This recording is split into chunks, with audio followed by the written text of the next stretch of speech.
เห็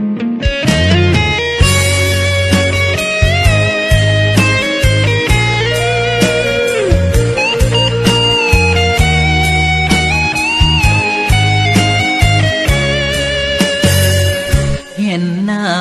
แฟนเก่าหูสึกอะไรอาวรณ์ยังคิดถึงตอนที่เฮาเคยพักกันผ่านมาตั้งแต่วันนั้นตั้งแต่วันที่เฮาเลิกลาคำว่าสัญ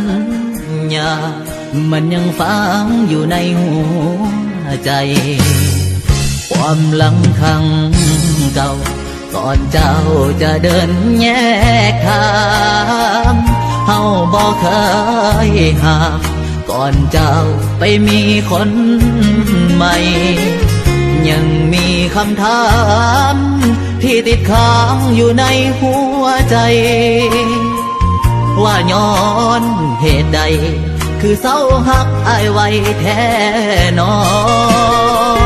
อยากบอกให้หูอยากจะห้องใส่หูดังๆว่าคนนี้ยังคิดถึงวันเก่าเสมอแม้นตอนหลับไหล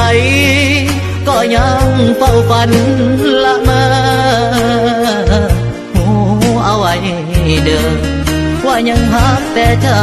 คนเดียวทั้งที่หูว่าตอนนี้เจ้าอยู่น้ำเขา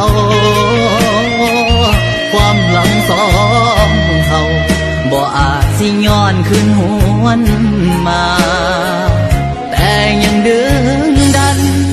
บ่คิดสิเปิดหูเปิดตาบ่ยอมให้ไผเข้ามาก็ย้อนว่ายังหักเจ้า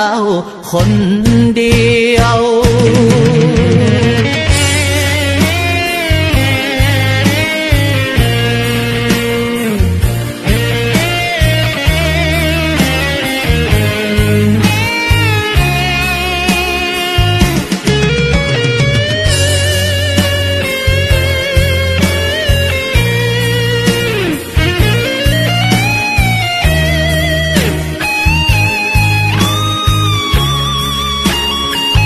อยากบอกให้หู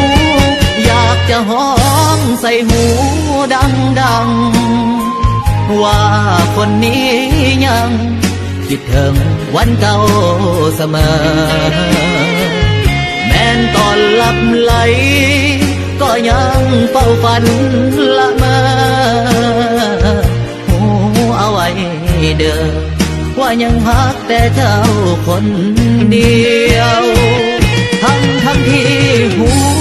ว่าตอนนี้เจ้าอยู่น้ำเขา